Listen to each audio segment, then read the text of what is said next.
everybody, and welcome to my channel, Jesus and Coffee Conversations. Thank you for joining me today. Today is Saturday, September 12th.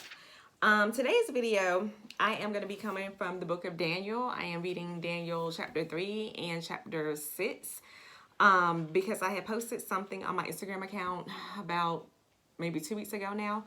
And it was a picture of Shadrach, Meshach, and Abednego standing before the gold statue, and everybody around them was bowing down to the statue. And it just came to me by the Holy Spirit to post that picture.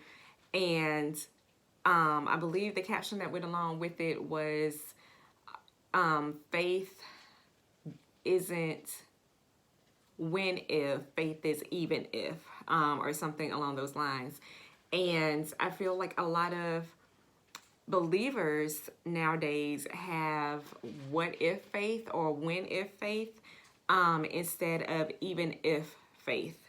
And what I mean by even if faith is, for instance, if you get sick and you pray to God and you go to God and you say, okay, God, I know that you can heal me. I know that by Jesus' stripes I am healed, and I'm standing on these scriptures, I'm standing on your word. I'm believing for my healing, but even if you don't heal me, I am still going to serve you. I am still going to be faithful to you. Or it could be, anything that you're going through. You go to God and you say, okay, God, I'm going through this, and I know that you can deliver me from whatever it is. I know that you have me in the palm of your hand, but even if you don't deliver me from this situation or whatever I'm facing, I am still going to stay faithful to you. I am still going to stay committed to you. I am still going to serve you.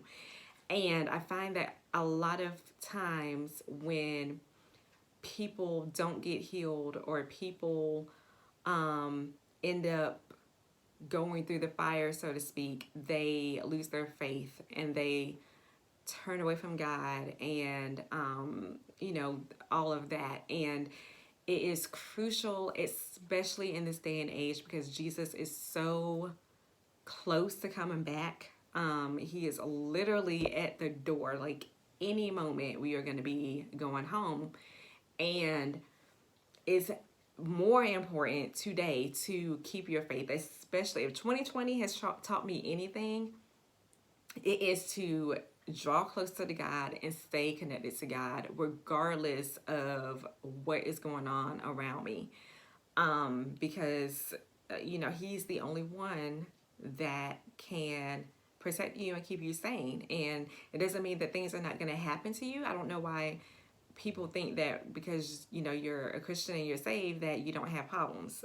The opposite is true. You probably didn't have any problems before you became saved, and then it's like you get saved and all of a sudden all hell is breaking loose in your life.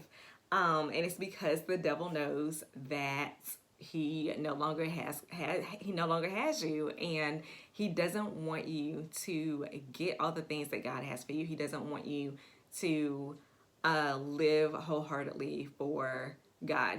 And so attacks come. And attacks also come to make us stronger and to build our faith and to build our character and to purify us and all of that. But getting back to the point of the video. So I'm going to be reading, starting in Daniel chapter 3, and I am reading the Living Translation. The King James is my go-to Bible, but the Living is my second go-to Bible because it breaks it down and it's easier to understand. So Daniel chapter 3, and I'm going to read the whole chapter. So follow along with me. So starting at verse 1, King Nebuchadnezzar made a gold statue 90 feet high and 9 feet wide and set it up on the plain of Dura in the province of Babylon. Then he sent messages to all the provinces, to all the princes, governors, captains, judges, treasurers, counselors, sheriffs, and rulers of all the provinces of his empire to come to the dedication of his statue. When they had all arrived and were standing before the monument, a herald shouted out, "O people of all nations and languages, this is the king's command. When the band strikes up, you are to fall flat on the ground to worship King Nebuchadnezzar's gold statue. Anyone who refuses to obey will immediately be thrown into a flaming furnace. So when the band began to play, everyone, whatever his nation, language, or religion, fell to the ground and worshiped the statue. But some officials went to the king and accused some of the Jews of refusing to worship. Your Majesty, they said to him, you made a law that everyone must fall flat and worship the gold statue when the band begins to play, and that anyone who refuses will be thrown into a flame of furnace. But there are some Jews out there, Shadrach, Meshach, and Abednego, whom you have put in charge of Babylonian affairs, who have defied you, refusing to serve your gods or to worship the gold statue you set up. Then Nebuchadnezzar, in a terrible rage, ordered Shadrach, Meshach, and Abednego to be brought in before him. Is it true, O Shadrach, Meshach, and Abednego, he demanded, that you are refusing to serve my gods or to worship the gold statue I set up? I'll give you one more chance. When the music plays, if you fall down and worship the statue, all will be well. But if you refuse, you will be thrown into a flaming furnace within the hour. And what God can deliver you out of my hands then? Shadrach, Meshach, and Abednego replied, O Nebuchadnezzar, we are not worried about what will happen to us. If we are thrown into the flame of furnace, our God is able to deliver us, and he will deliver us out of your hand, your majesty. But if he doesn't, please understand, sir, that even then we will never under any circumstance serve your gods or worship the gold statue you have erected. And I'm going to pause here because this statement is so powerful. Shadrach, Meshach, and Abednego were willing to be burned alive than to bow down to the statue, and rather be burned alive than go against God, because they understand that God's wrath and God's judgment and hell is 1,000 times worse than anything somebody can do to you. And they understood that. They were willing to die than go against God. And a lot of Christians today are willing to go against God to blend in with society. They are willing to go against God to save face. They are willing to go against God, some maybe out of fear. And because a lot of people have that, well, God knows my heart. God will forgive me. And that's besides the point. It doesn't matter if God knows your heart. It doesn't matter, that God will forgive you. The point is, when you know that whatever it is going against God, when you know that God has a problem with it, when you know that as a believer you shouldn't be doing it, you shouldn't be supporting it, you shouldn't be encouraging it and condoning it and all of that, when you know that, to still go against God anyway because of your own opinions, your own feelings, or because of what society says, or because you don't want to lose your job, or you don't, it doesn't matter. Like, these men were willing to be burned alive. They would rather die than bow down to this statue, and would rather die than go against God. And they had that faith of, we know that God could deliver us. We know that he will deliver us. But even if he doesn't, we still are not going to bow down to the statue. And we don't care what you do to us. We are not bowing down to the statue. And we are living in a day and age where we have a choice to make. If 2020 has taught you anything, it should have opened your eyes to all this spiritual warfare that's going on. And it should open your eyes to the fact that it is getting down to the wire of you are going to have a choice to make. You are either going to stand on the side of God firmly, regardless of what people are threatening you with, or you're going to go against God and use that whole God knows my heart and all of that stuff and go against him because you don't want to face persecution. And persecution in America is going to look different than other countries. I mean, I don't believe that it's going to get to the point where they are going to be, chopping off our heads or anything like that. But you might be faced with, okay, if you don't bow down to this, you're going to get fired. If you don't bow down to this, you're going to get sued. If you don't bow down to this, you're going to go to jail.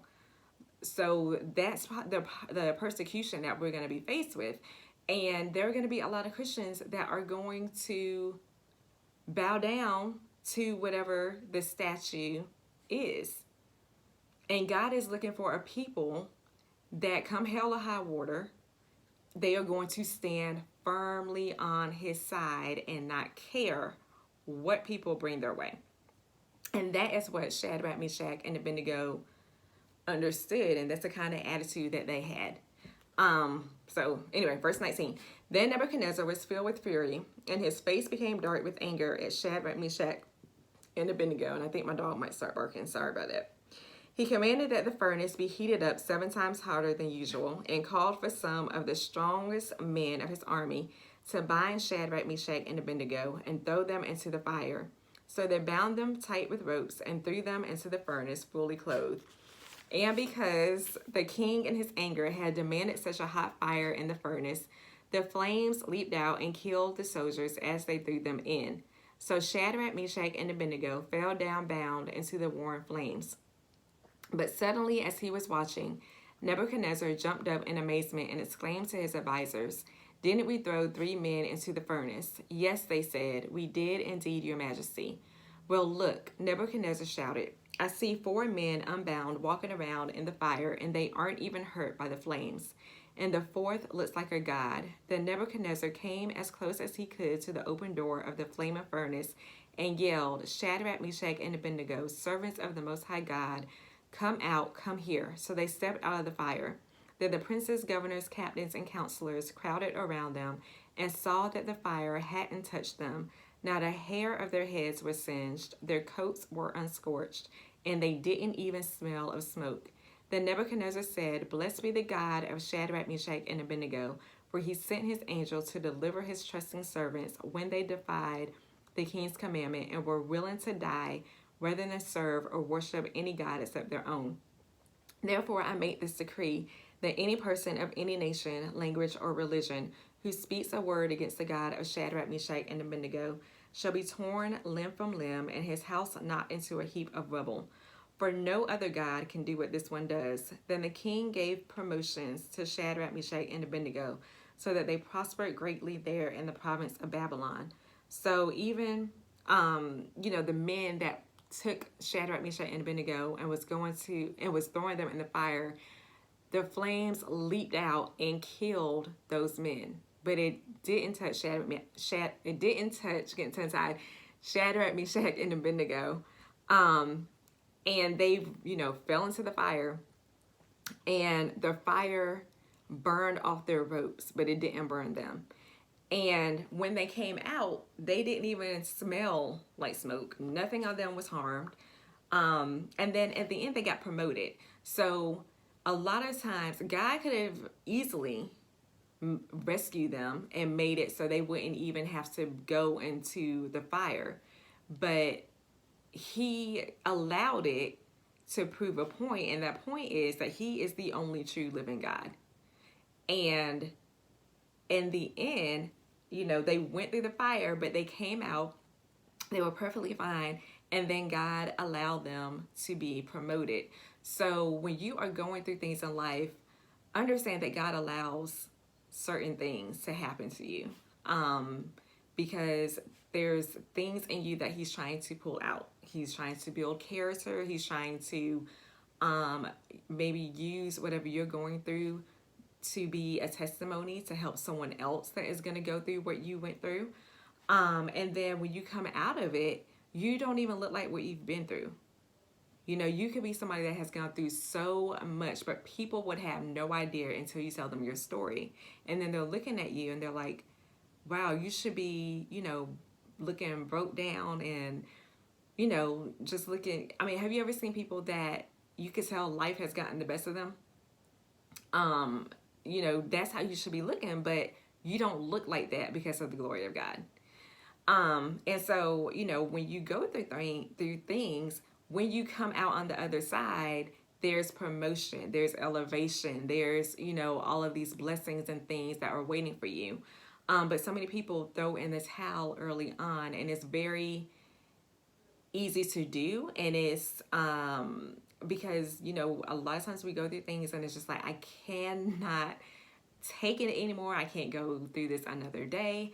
But the moments that you feel like that are the moments that you cannot give up, because that is when your breakthrough is going to come. But the point of this story is that they did not care about no decree. They didn't care about, this being thrown into the fire. They were not fazed by that because they know the true God. They know or knew that God would deliver them. But even if he didn't, they said, we still are not going to do whatever it is. So we're going to look at Daniel in chapter 6. And I'm going to read this one. So Darius divided the kingdom into 120 provinces, each under a governor. The governors were accountable to 3 presidents. Daniel was one of them. So the king could administer the kingdom efficiently. Daniel soon proved himself more capable than all the other presidents and governors, for he had great ability, and the king began to think of placing him over the entire empire as his administrative officer.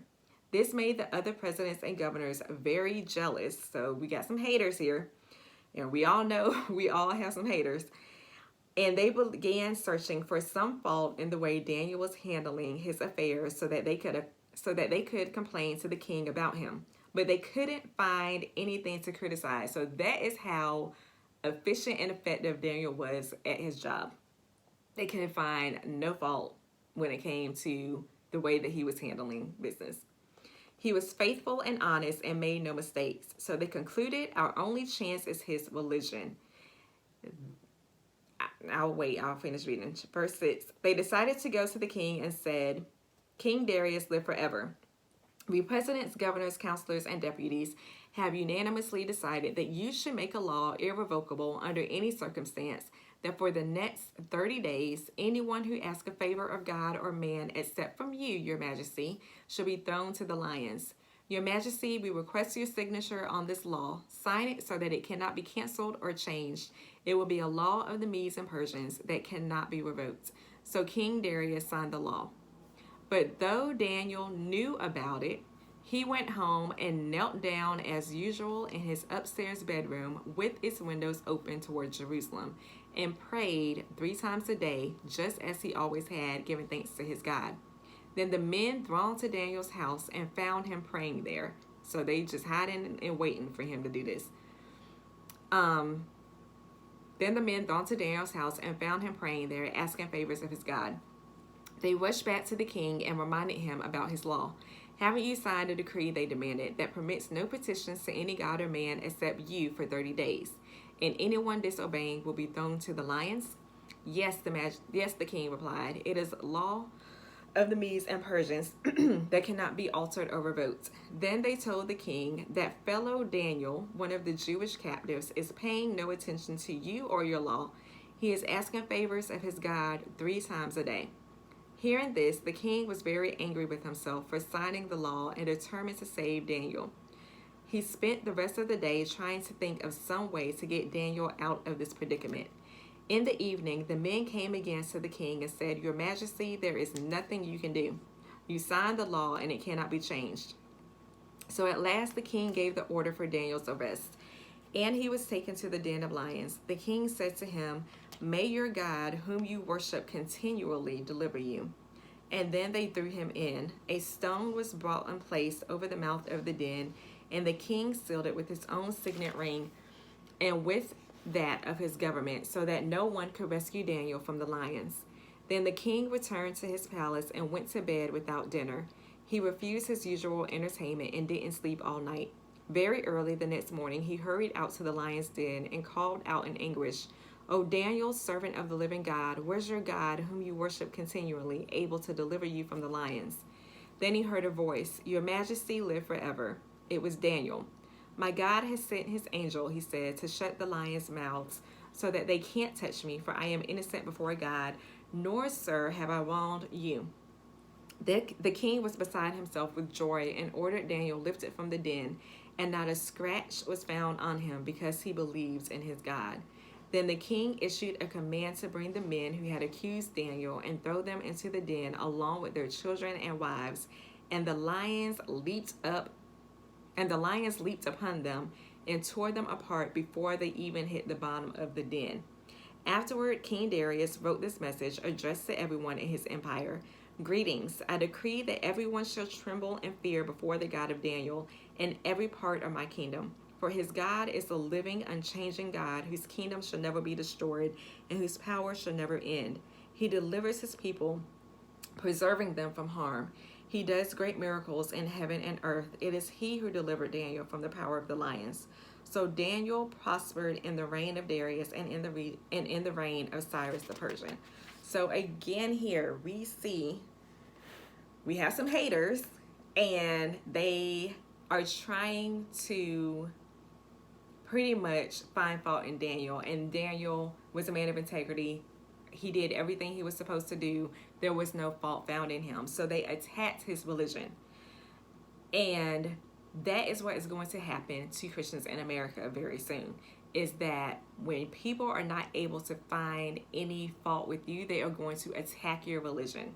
They're going to say, you know, if you think about laws and stuff that's being passed, I mentioned in previous videos about the Christian baker who refused to put this message on the cake for this LGBTQ couple, and they sued him because, you know, he said that it's against my religion. I can't put this message on the cake. And so that is how it's pretty much going to be. When they can't find fault with you, they're going to attack your religion. They're going to try to pass laws that are going to attack what you believe in. And you're going to have a choice to make. You're either going to bow down and make the cake, or bow down and make the t-shirt, bow down and marry whoever, or bow down to whatever they're bringing to you, or deal with the consequences. The consequence might be a lawsuit. It might be you losing your job. It might be you going to prison. You know, it might be something else. You're going to have to make a choice, just like Daniel did. Daniel knew about this law. Daniel knew that he was not supposed to pray to God, and he didn't care. He didn't care. Getting tongue-tied again. He didn't care so much that he went to his house and the windows were open. He didn't even try to shut the windows and hide the fact that he was praying to God. He didn't care if people saw him. He was like, look, I know about this law, but I serve the true God, and I am going to continue to pray to him. I don't care what you do to me. I don't care what your law says. And not only one time a day, he prayed 3 times a day. You can't even get a lot of believers to pray one time. And here he was praying 3 times a day, windows wide open, not caring who can see him, not caring if people can hear him. And, you know, his haters are just waiting for him to do this so that they can run back to the king and tell on him. And so, you know, the king hated that he signed this law. And, you know, he lost sleep over it. He wasn't trying to eat no dinner. He didn't want no entertainment. Like, he was really distraught over Daniel having to be thrown in the lion's den.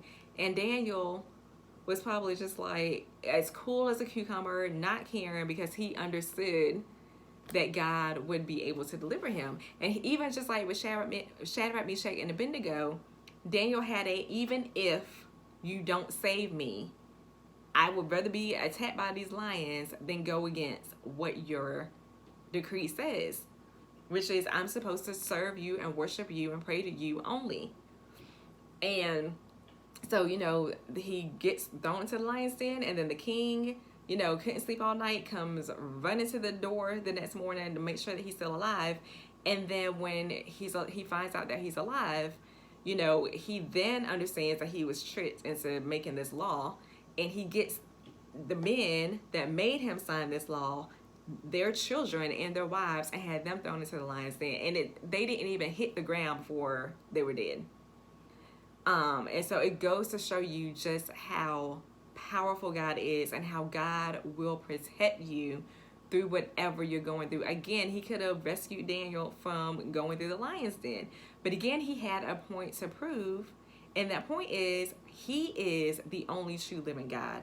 He is the only God that can shut the mouths of lions. And when Daniel came out of that, you know, King Darius, like King Nebuchadnezzar said, look, nobody, you don't serve no other God except the God of Daniel, because this is the only true living God. And then Daniel prospered. So even Daniel, just like the 3 Hebrew men, became, you know, he got promoted and prospered and all of that too. So God will look out for you when you are obedient to him. And I mentioned this in other videos, that God is not going to bless you when you are outside of his will. You have to be in his will. You have to be obedient to whatever he's telling you to do. And then you have his protection and you have his blessings and, you know, all of that. So your faith and your religion is gonna be tested. It's gonna be put through the fire. It's gonna be put through some tests and some trials and things like that. And that's why the Bible says that you have to endure to the end. You have to run this race. And it's he who endures to the end, that person shall be saved. And, you know, it's not when the great tribulation comes, you have to be running your race now. You have to be enduring things now. There are people that are facing things on their job that goes against God. And they have a choice to make. You know, either I'm going to stay employed.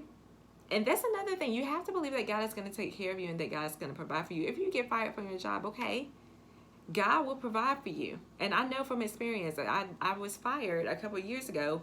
Go to my story video, I think is the actually I'll just link it so it pops up and you can watch it later. But I talk about my testimony of how I got fired, and I had to depend on God to get my bills and things paid, and how God came through for me and blessed me with a entirely different career. But God will protect, especially when you know that you are not doing anything wrong and that you are being obedient to him. He is going to look out for you and he is going to protect you.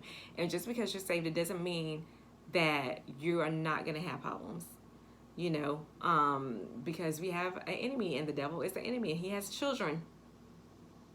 Them haters and other people that be trying to attack you are his children.